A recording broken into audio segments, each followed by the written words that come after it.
Good morning, and again I welcome you all in the channel of Education Express. And as usual, at present I am taking up GST.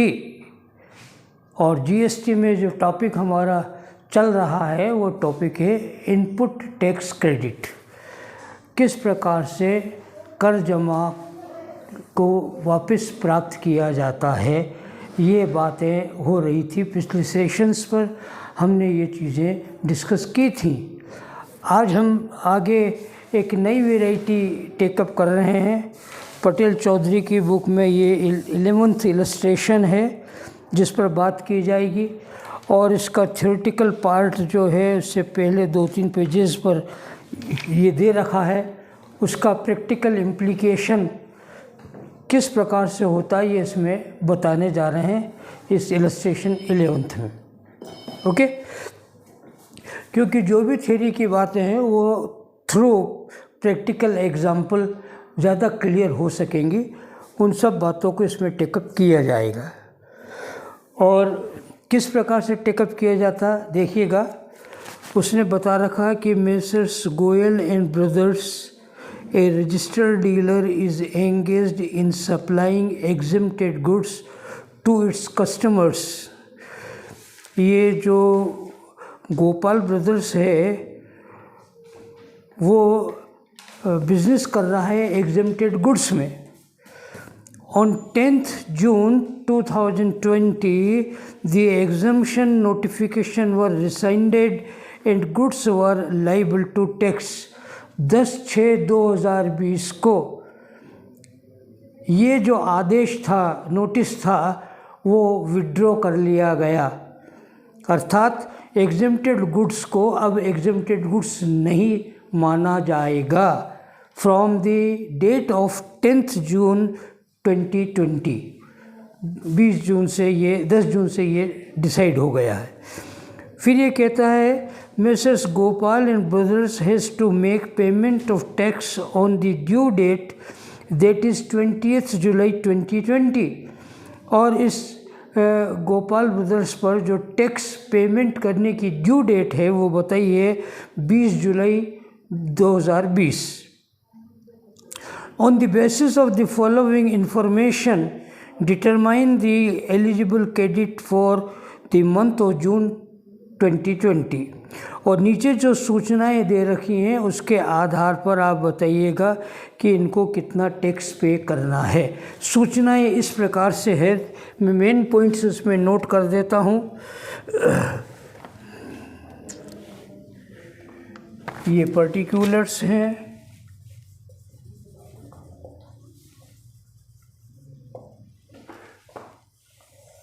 Value of goods है,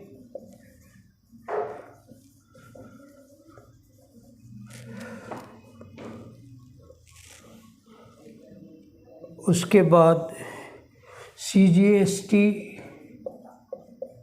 at the rate of 6%,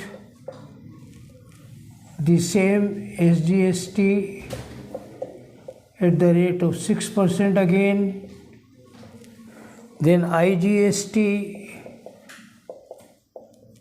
at the rate of 12%। Okay, आगे ये कहता है पहला number 1 पर item है value of inputs lying in stock.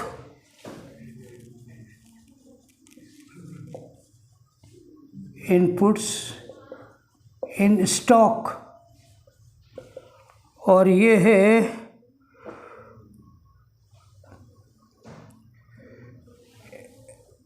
As on 9th June 2020। The value is rupees 2 lakh, no CGST, no SGST, IGST is 24,000 at the rate of 12%. Number 2, then he says value of semi-finished goods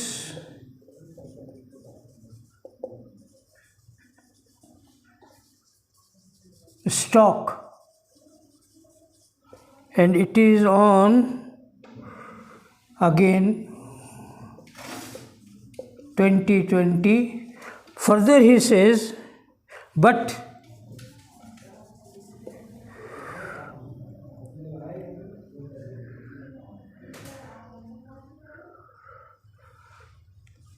a stock of rupees 1,70,000 acquired after 10th June 19, and the amount is 2,70,000. Then it is CGST at the rate of 6%, 16,200. Same SGST, IGST nil. Third,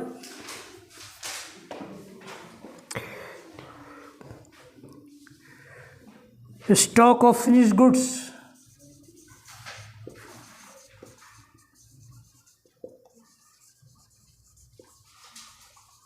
sir आपने ऊपर लिखा है but stock of rupees 1,70,000 acquired इसके पास प्राप्त किया था.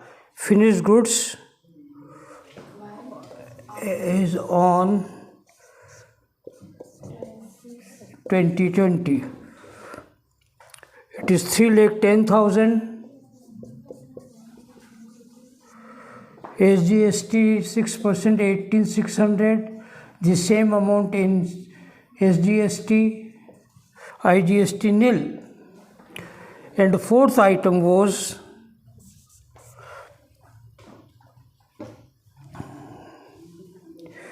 capital goods.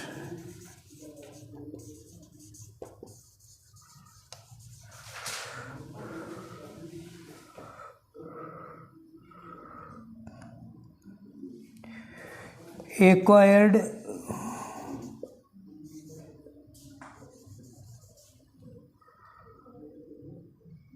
on 5/12/19. 12 lakh.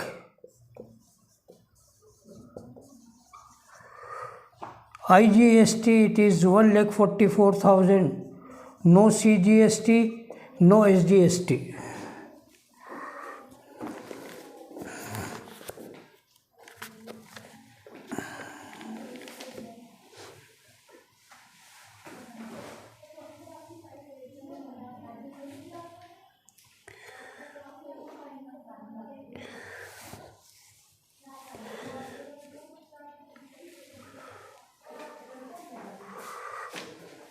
Okay, हो गया. अब इसी के आगे इसका सॉल्यूशन ले रहे हैं, इसी प्रकार से चलेगा ताकि हाँ ये क्वेश्चन है दे रखा ना. अरे चलो कोई बात नहीं, उतार ले. ये इसका सॉल्यूशन अब आ रहा है इसके सामने. ओके, और यहाँ पर हेडिंग हो जाएगा statement of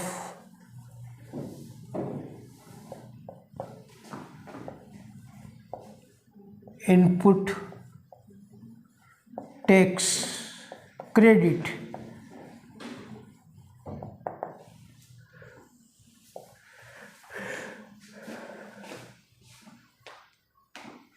CGST,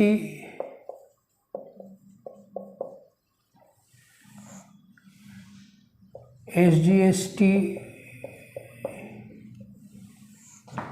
IGST and total.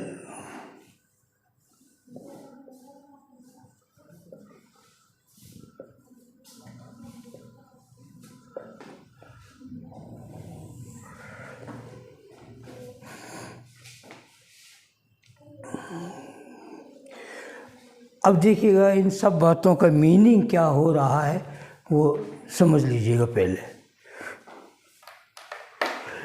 इसका मीनिंग ये निकल रहा है कि अभी तक क्या था, जो भी हमारे माल बेचा गया तो माल बेचने पर जो GST बना था वो भी उसमें जोड़ करके दे दिया गया। फॉर एग्ज़ाम्पल कि हमने 1 लाख रुपए का माल था, उसे सेल किया एक्स को, उस पर 10% GST लगा 1,10,000 का, ठीक है। तो जब ये पेमेंट करेगा तो हमें 1,10,000 पेमेंट करेगा। एक समय पेमेंट करेगा तो 1 लाख रुपए माल के, 10,000 रुपये GST के, कुल 1,10,000 रुपये करेगा। जब पेमेंट हमारे पास आएगा तो इसमें से जितना GST हमने पेमेंट कर दिया था, क्योंकि हमने भी माल खरीदा, उससे हमने GST पे किया था। मान लीजिए हमने उस समय GST पे किया था 8,000 रुपये, तो 8,000 रुपये लेस करके बाकी 1,02,800 रुपये इसके पास, 1,02,000 इसके पास रहेंगे। तो ये इनपुट टैक्स क्रेडिट हो गया 8,000 जो हमने एडजस्ट किया है। बात समझ में आ गई। उसी प्रकार से अभी तक हमने ये किया था, यदि कोई बिजनेसमैन को डीलर वर्ष के बीच में अपना रजिस्ट्रेशन करा लेता है तो उस डेट को उसके पास माल की क्या स्थिति थी, कितना माल उसने खरीद रखा था, कितना स्टॉक में है। स्टॉक में भी माल 3 वेराइटी का हो सकता है। रॉ मटेरियल का स्टॉक हो सकता है, सेमी फिनिश्ड गुड्स का स्टॉक, अर्धनिर्मित माल जिसको कहते हैं, उसका स्टॉक हो सकता है, फिनिश्ड गुड्स का स्टॉक हो सकता है, माल बनकर तैयार हो गए परंतु बिका नहीं। तो ये तीनों प्रकार के स्टॉक इसने दिए हैं। ये रॉ मटेरियल का स्टॉक है, ये फिनिश्ड गुड्स का है, और ये सेमी फिनिश्ड गुड्स का है, ये फिनिश्ड गुड्स का स्टॉक। तो यदि स्टॉक हो तो किस प्रकार से उसका GST का एडजस्टमेंट किया जाएगा। एक बात, हमारा जो डीलर है मिसेस गोपाल ब्रदर्स, इसने जो डीलिंग किया था, व्यापार कर रहा था, वो एग्जेम्प्टेड गुड्स में था। वो माल जिस पर GST नहीं लगता है उसमें व्यापार कर रहा था। परंतु सरकार ने 10 जून को ये नोटिफिकेशन दिया कि आप जिसमें व्यापार कर रहे हैं एग्जेम्प्टेड गुड्स में, वो 10 जून से वो एग्जेम्प्टेड गुड्स को कैंसिल किया जाता, आदेश उसका वापस ले लिया। अर्थात वो अब गुड्स GST लगेगा उस पर, पहले नहीं लगता था। पर 10 जून को जो नोटिस निकाला गवर्नमेंट ने, उसके अनुसार अब उस पर GST लगेगा। तो जब 10 जून को GST लग रहा है तो 10 जून से पहले 9 जून को, देखिए जगह जगह दे रहा, 9 जून को उसके माल की स्टॉक की क्या स्थिति थी, कितना स्टॉक रॉ मटेरियल का था, कितना सेमी फिनिश गुड्स का था, कितना फिनिश गुड्स का स्टॉक था, और कितना कैपिटल गुड्स उसके पास थी, पूंजीगत संपत्तियां कितनी थी, वो मालूम करना होगा, क्योंकि उसके बाद से उस पर टैक्स लगने लग जाएगा। और जो स्थिति को 9 जून तक, 10 जून से तुरंत पहले, 10 जून को आदेश वापस ले लिया सरकार ने, एग्जेम्प्टेड गुड्स को कैंसिल कर दिया, अब उस पर GST लगेगा। तो 10 जून से पहले 9 जून तक जो स्टॉक उसके पास होगा, वो स्टॉक वो था जो एग्जेम्प्टेड गुड्स का था। उस तारीख को उस पर GST नहीं लगता था 9 जून को। तो इसलिए यदि उसने GST पे कर दिया है तो GST उसको वापस मिलेगा। बात समझ में आ गई। ये इसका कहने का मतलब ही हुआ। अब देखिएगा, क्वेश्चंस पहले समझना ज़रूरी है। ये रॉ मटेरियल का स्टॉक था 9 जून 2020 को, 10 जून से तुरंत एक दिन पहले, अर्थात ये एग्जेम्प्टेड गुड्स का स्टॉक हो गया। 2 लाख रुपए की वैल्यू थी, उस पर IGST पेमेंट कर दिया था, तो वापस मिलेगा इसको। नेक्स्ट, फिर सेमी फिनिश गुड्स का स्टॉक 9 जून को था और 2,70,000 रुपये को उस पर CGST और IGST पेमेंट, SGST पेमेंट करते 16,200। परंतु यहाँ पर एक नई बात है कि बट स्टॉक ऑफ रुपीज़ 1,70,000, इस स्टॉक में से 2,70,000 में से 1,70,000 का स्टॉक ऐसा था जो एक्वायर्ड किया था, प्राप्त किया था आफ्टर 10 जून 2019 के बाद उसने प्राप्त किया था। अर्थात तब प्राप्त किया था जबकि एग्जेम्प्टेड गुड्स नहीं रहा था। 10 जून से एग्जेम्प्टेड गुड्स नहीं रहा वो, 10 जून से पहले था, 10 जून के और 10 जून उसके बाद वो गुड्स एग्जेम्प्टेड नहीं कहलाएगा। तो इसका आनुपातिक कैलकुलेशन करना पड़ेगा। देख बताएंगे, हाँ अलग अलग करेंगे इसको। 1,70,000 का अलग होगा और बाकी के हाँ 1,70,000 का आगे, बाकी 2,70,000 में से 1,70,000 1 लाख का अलग का calculation. Okay, stock of finish goods 9 जून को एग्जम्पशन से पहले, तुरंत पहले इतना स्टॉक था और इसमें ये राशि थी, और फिर कैपिटल गुड्स का ये स्टॉक था। इसका कैलकुलेशन थोड़ा अलग प्रकार का होगा, वर्किंग नोट चलेगा तब इसको बात करेंगे, इस पर बात करेंगे। अभी ये तक हम पहले फर्स्ट 3 पर बात कर रहे हैं। क्लियर हो गई बात? ओके, क्वेश्चन समझ में आ गए? आइए अब ये लेते हैं, देखिए कैलकुलेशन। रॉ मटेरियल का स्टॉक इसके पास था 9 जून को एग्जम्पशन से पहले, और वो था 2 लाख पर, जिस पर IGST का पेमेंट किया था 24,000 रुपये। तो IGST वापस लौटाई जाएगी इसको, ये नील है। IGST 24,000 रुपये और टोटल भी 24,000 रुपये। ठीक है, यहाँ तो कोई प्रॉब्लम है नहीं। नहीं सर। अब ये सेमी फिनिश गुड्स का, इसमें 9 जून से को जो स्टॉक था वो 2,70,000 रुपये का था, परंतु उसमें से 1,70,000 का स्टॉक ऐसा था जो कि एग्जम्पशन के बाद 10 जून या उसके बाद ख़रीदा गया था। तो हम वर्किंग नोट में ले लें, ये वर्किंग नोट सेकंड में 2,70,000 पर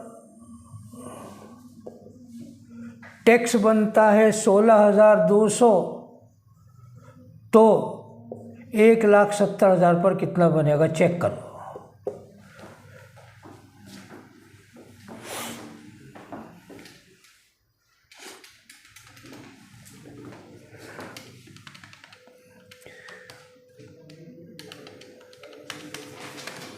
सर ये 10,200। 10,200 रुपये, ये 10,200 रुपये, ये 10,200। इसको देखिए CGST में दे रखा है और SGST में दे रखा है, IGST में नहीं दे रखा। तो 10,200 मिलेंगे CGST में, 10,200 मिलेंगे SGST में, IGST में नील, और टोटल हो जाएगा 20,400, इन दोनों का टोटल। ओके, 3 तारीख को स्टॉक फिनिश गुड्स का था 9 जून को एग्जम्पशन से तुरंत पहले, और वो 3,10,000 रुपये का था, जिस पर कि दोनों टैक्स लगे थे। वो भी पूरा ज्यों का त्यों मिल जाएगा, इसमें भी ज्यों का त्यों नोट कर लें। 18,600, 18,600, IGST नील, और टोटल दोनों जोड़ दें 37,200, ये हो गया। ओके, क्लियर होगी बात? अब ये अंतिम और ये इम्पोर्टेंट है सबसे, कैपिटल गुड्स एक्वायर्ड 5/12/19 को 12 लाख का था, और उस पर 1,44,000 रुपये IGST था। ठीक है, अब देखना इसकी थियरी रेफरेंस नोट कर लो आप, पिछले 2-3 पेज पर दे रखा। विशेष परिस्थितियों में दावा करने की विधि मिला, यहाँ से इसकी थियरी चलेगी, और वो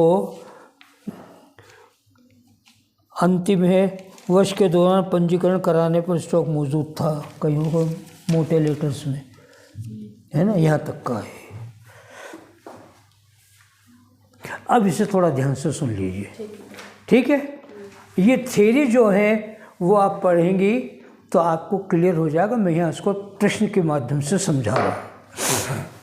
कैपिटल गुड्स आप जानती हैं कि वो माल होता है जो वस्तु के उत्पादन और निर्माण में मदद करता है, जैसे मशीनें, प्लांट एटसेट्रा है, ठीक है, वो प्रोडक्शन में हेल्प करते हैं। तो कैपिटल गुड्स आप जानती हैं कि जब खरीदा जाता तो लगातार काम में आते रहने से उसकी वैल्यू कम होती जाती है, जिसे हम अकाउंटेंसी की भाषा में डेप्रिसिएशन भी कहते हैं। क्लियर होगी? तो जो स्टॉक 12 लाख रुपए का पहले था कैपिटल गुड्स का, आज उसकी वैल्यू हो सकती कुछ और हो, कम हो करके कम हो, क्योंकि डेप्रिसिएशन लगा होगा। तो जब जीएसटी का मामला आ रहा है तो इसका कैलकुलेशन कैसे करेंगे? नियम ये है, वो पढ़ेंगे थोड़ी तो क्लियर हो जाएगा। नियम ये है, उन पेजेस पे दे रखा कि इससे रजिस्ट्रेशन जब कैंसिल हुआ है 10 जून को, उससे तुरंत पहले के, ध्यान से सुनना, 10 जून से तुरंत पहले अर्थात 9 जून से जितने क्वार्टर आते हैं वर्ष भर में, एक 12 महीने में, प्रति क्वार्टर 5% वैल्यू कम कर दी जाएगी। जितने भी क्वार्टर आएंगे उसकी 5% वैल्यू कम हो जाएगी। जितने क्वार्टर आएंगे हर क्वार्टर पर 5% कम कर देंगे। अब क्वार्टर क्या होता है ध्यान से सुनना, समझना। मैं यहाँ ले रहा हूँ इसको वर्किंग नोट के रूप में, ठीक है, गौर से समझना। ये देखिएगा हमारे वर्किंग नोट,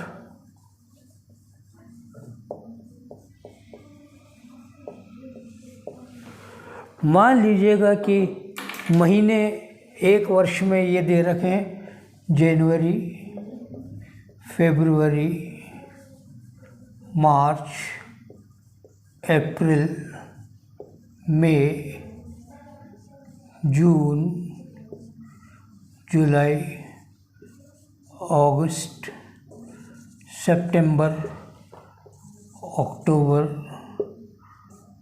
नवंबर, दिसंबर, हो गए 12 महीने। क्वार्टर का मतलब क्या होता है जानती हो? वर्ष में 3 महीने का एक क्वार्टर होता है, मतलब 1/4 किसी भी हिस्से का 1/4 एक क्वार्टर कहलाता। जैसे मान लीजिएगा कि एक दिन में कितने 24 घंटे होते हैं, ठीक है ना, तो एक क्वार्टर का, अब यदि मान लीजिएगा 10:15 बजे हैं तो अंग्रेज़ी में क्या कहेंगे? एक क्वार्टर पास्ट 10, एक चौथा हिस्से के बाद 10 बज के, मतलब 10:15, क्योंकि एक क्वार्टर 15 मिनट का हो गया। अच्छा। क्योंकि एक घंटे में 60 मिनट होते हैं, तो 60 में 4 का भाग दिया 15 हो गया। एक क्वार्टर 4 हिस्से का एक क्वार्टर होता है, 1/4 को कहते हैं क्वार्टर, ठीक है। अब इसका 1/4 कौन सा देखना? January, February, March first quarter, April to June second quarter, July to September third quarter, October to December fourth quarter. हो गए 4 हिस्से, हो गए ना। अब देखिएगा ध्यान से, जून, ये 9 जून को, 10 जून को आदेश निकला सरकार का कि जो एग्जेम्प्टेड गुड्स है वो आदेश कैंसिल किया जाता है और अब उस माल पर टैक्स जीएसटी लगेगा। ये आदेश निकला 10 जून को, तो उससे तुरंत पहले 9 जून आ गया। इसमें कितने क्वार्टर आते हैं एक साल तक? अब देखिएगा, ये रहा जून, ये रहा सेकंड क्वार्टर, ये सेकंड क्वार्टर में आ रहा है जून। तो जून में कोई सी भी तिथि हो, इस क्वार्टर में कोई सा भी महीना हो, एक क्वार्टर माना जाएगा। तो ये हो गया फर्स्ट क्वार्टर। ध्यान देना, हाँ, समझ लीजिए पहले, फिर नोट कर लेना। ये फर्स्ट क्वार्टर हो गया तुरंत 12 महीने पहले इससे। तो यहाँ से 12 महीने चल रहे हैं, 3 ये, उसके बाद ये आएगा 12, उल्टा चलेंगे अब। तो ये सेकंड क्वार्टर,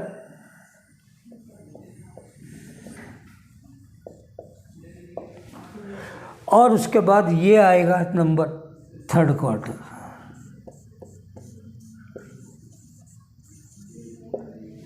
हो गया साल भर पूरा।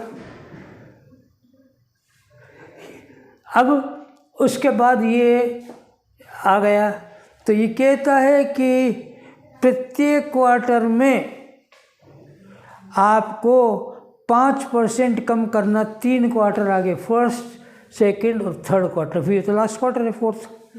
ठीक है, तो ये इससे तुरंत पहले के महीने में ये कह रहा है 5/12/19 को माल प्राप्त किया था यहाँ, तो इस क्वार्टर को ले लेंगे, इसको नहीं ले सकते। इसको क्यों नहीं ले सकते? क्योंकि लास्ट का क्वार्टर है। लास्ट क्वार्टर में 5/12 को माल प्राप्त किया था, ये रहा डेट। तो 5/12 5/12 किस क्वार्टर में आ रहा है? इसमें आ रहा है, इसीलिए इसी को लेंगे।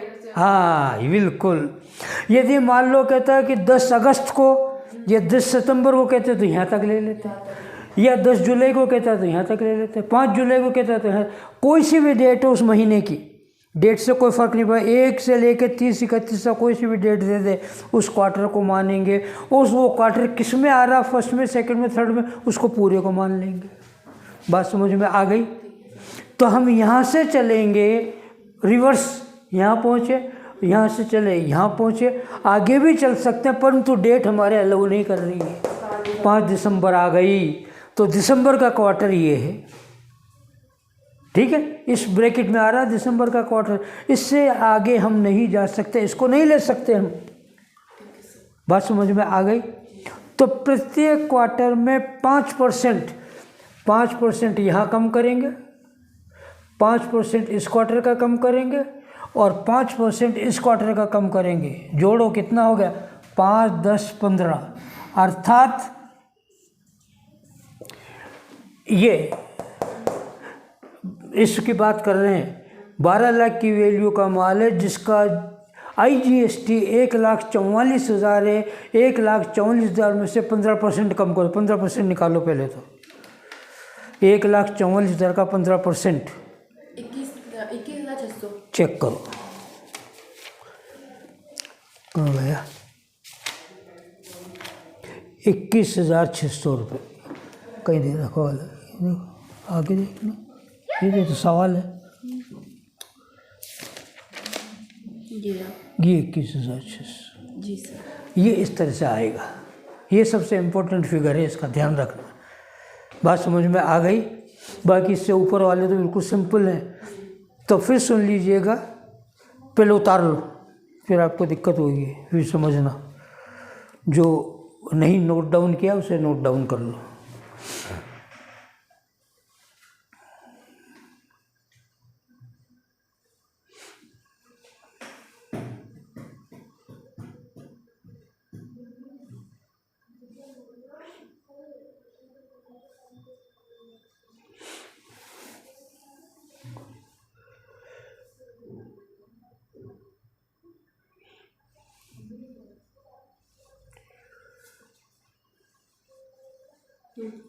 हो गए? अब फिर सुन लीजिएगा, ये धारा 40 का नियम है GST का, नंबर 1। थ्योरी में आप पढ़ेंगे घर पर जाकर के तो आपको सारी बातें क्लियर हो जाएंगी। परंतु यदि मैं थ्योरी में पढ़ाता ना तो आपको इतनी जल्दी अच्छी तरह समझ में नहीं आता, जिससे इसके एग्जाम्पल के थ्रू आया। ठीक है ना? अब इसका नियम क्या कहता है? पहली बात, ये नियम लागू होता केवल और केवल कैपिटल गुड्स के लिए। नंबर 2, कैपिटल गुड्स उसको कहते हैं जो किसी वस्तु के उत्पादन अथवा निर्माण में योगदान देने के लिए काम में लिया जाता है। वो संपत्ति होती है एक तरह की। ठीक है? तीसरी बात, यदि कोई व्यापारी वर्ष के बीच में अपना रजिस्ट्रेशन कराता है अथवा सरकार यदि वर्ष के बीच में एग्जेम्प्टेड गुड्स के आदेश को कैंसिल कर देती है, तो एक जिस डेट को आदेश निकाला कैंसिलेशन का, उससे तुरंत पहले कितने मूल्य का रॉ मटेरियल था, कितने मूल्य का सेमी फिनिश गुड्स का स्टॉक था, कितने मूल्य का फिनिश गुड्स का स्टॉक था, और फिर अंत में कितने मूल्य के कैपिटल गुड्स का स्टॉक था, ये मालूम करना पड़ता है। तीसरी बात, नेक्स्ट, क्योंकि हम दूसरे स्टॉक को देख चुके हैं, कैपिटल गुड्स को अब हम ले रहे हैं, तो कैपिटल गुड्स के अलावा दूसरे प्रकार का स्टॉक था, उस पर कैलकुलेशन सिंपल होता, वो आपको बता दिया गया था। अब कैपिटल गुड्स के संबंध में ये है कि जो स्टॉक कैपिटल गुड्स का था आदेश की तिथि से तुरंत पहले, उस स्टॉक के जीएसटी में प्रति क्वार्टर 5% की कमी की जाएगी, क्योंकि कैपिटल गुड्स लगातार व्यापार में उपयोग आते रहने से उसकी वैल्यू कम होती चली जाती है। वो वैल्यू नहीं रहती जो जिस दिन खरीदा था, वैल्यू में कमी होती है और एक प्रकार का डिप्रिसिएशन समझ सकते हैं उसको। इसलिए जीएसटी भी उसी अनुपात में कम किया जाएगा। क्या अनुपात रहेगा? प्रति क्वार्टर 5%। अब क्वार्टर का मीनिंग क्या हुआ? सामान्य मीनिंग तो हो गया 3 माह की अवधि को एक क्वार्टर कहते हैं, ठीक है। तो हमने वर्ष में महीनों के नाम लिख लिए और क्वार्टर डिसाइड कर लिए। जनवरी से मार्च तक फर्स्ट, अप्रैल से जून तक सेकंड, जुलाई से सितंबर तक थर्ड और अक्टूबर से दिसंबर तक फोर्थ क्वार्टर हो गए। 4 क्वार्टर हो गए। ओके, नियम क्या है फिर सुन लीजिएगा वापस अच्छी तरह से। नियम ये है कि जिस तारीख को ये आदेश निकला था कैंसिलेशन का, एग्जीक्यूटिव गुड्स को कैंसिल करने का जो आदेश किस तिथि को निकला था, उस महीने को पकड़ें। तिथि कोई भी हो सकती है, 1 से लेकर 30-31 तक। 1 तारीख को निकले, 2 को निकलो, 10 को निकले, 30 को निकलो, 31 को निकलो, वो महीना पकड़ लीजिएगा जिस महीने में आदेश निकला। आदेश निकला था जून में, ठीक है, जून के महीने को पकड़ा, ये इस सेकंड क्वार्टर में आता है। यहाँ से पीछे चलें और वहाँ तक पहुँचे जिस डेट को वो कैपिटल गुड्स प्राप्त किया था, वो डेट किस महीने में आ रही है, उस डेट के क्वार्टर को पकड़ लें, ठीक है। क्योंकि आदेश निकला था जून में, तो उस क्वार्टर को पकड़ा, उससे तुरंत पहले हम रिवर्स चलने लगे और पहुँचे उस क्वार्टर पर जो आता है जिस डेट को वो कैपिटल गुड्स प्राप्त किया था। वो किस महीने में था? वो था दिसंबर में, और वो दिसंबर आ रहा इस क्वार्टर, फोर्थ क्वार्टर में। तो यहाँ तक डेट, आदेश की डेट से लेकर के संपत्ति प्राप्त करने की डेट के क्वार्टर तक कितने क्वार्टर आते हैं वो गिन लीजिएगा। और प्रति क्वार्टर हम 5% की कमी करेंगे जीएसटी में। तो ये हमने गिना, यहाँ से जून में आ रहा था फर्स्ट क्वार्टर, इससे रिवर्स चले तो सेकंड क्वार्टर आ रहा, जनवरी से मार्च वाला, फिर दिसंबर आ गया इस थर्ड क्वार्टर में। यहाँ तक गिनेंगे। इसको नहीं ले सकते हैं हम, क्योंकि ये डेट है ही नहीं, ना तो ये हमारे आदेश की तिथि में आ रहा है ये क्वार्टर, और ना ही संपत्ति जो प्राप्त की थी उस डेट की क्वार्टर में आ रहा है, इसलिए इसको नहीं ले सकते।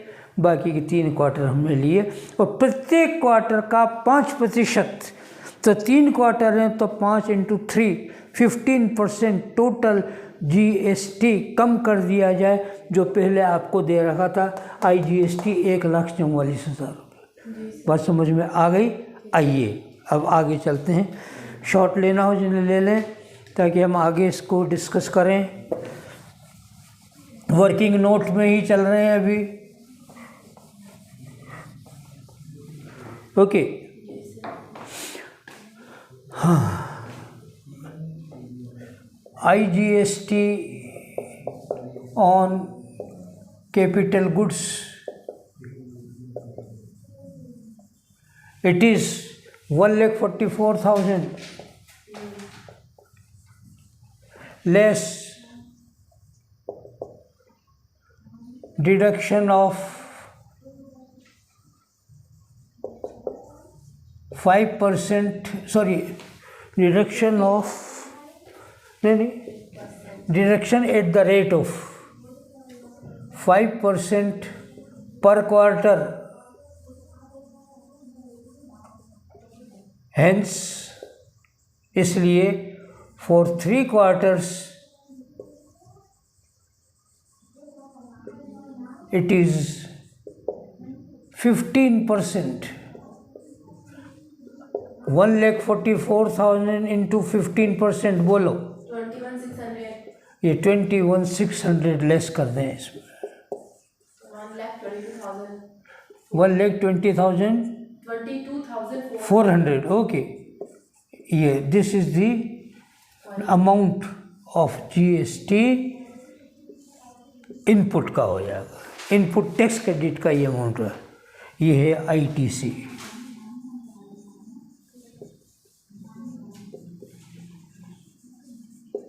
Okay, Yes, sir. आ गए। अब यहाँ पर आइएगा वापस, ये वर्किंग नोट पूरा हो गया। अब यहाँ पर आ जाइए वापस अपने, और यहाँ पर लिखिएगा total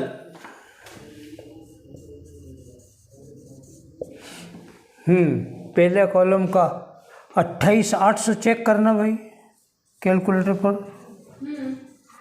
second SGST total is 28,800। Yes, sir. Yes, sir.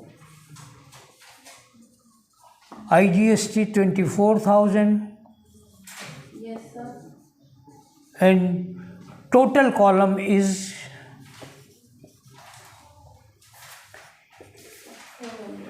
81,600। Sir, 2,04,000.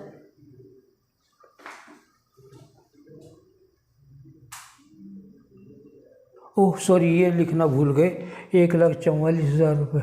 1,22,400. नहीं, एक मिनट, 1,44,000 ये गए ना टोटल के कॉलम में। हाँ, तो कितना टोटल बता रही हैं आप? सर, दूसरे कॉलम में 1,44,000 क्यों आएगा सर? वहाँ लेस हो गया ना। अरे अभी बाद में करेंगे, लेस बाद में करें, पहले यह लो, इसका टोटल तो ले लो। ये लिए 1,44,000, इसका टोटल आ रहा, ठीक है। अब इसका टोटल बोलिएगा कितना था? 4, 2, 6, 4, 7, 11, 14, 1, 2,25,600 आ रहा मेरे, ठीक है क्या? ठीक है, अब लेस करें, लेस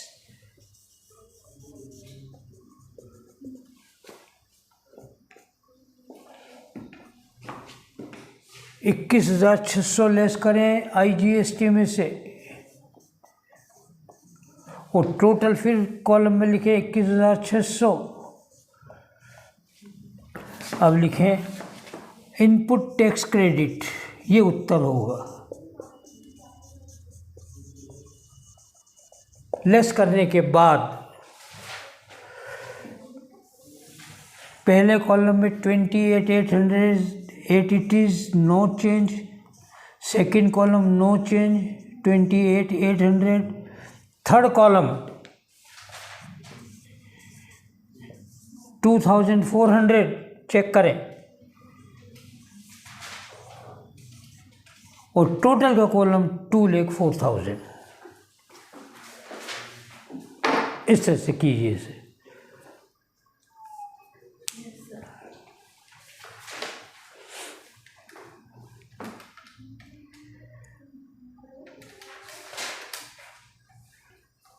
आगे बात समझ में? खास तौर से हमें कैपिटल गुड्स के कैलकुलेशन पर कंसंट्रेट करना है। I think it is quite clear to you all. I wish you good luck and thank you for this session.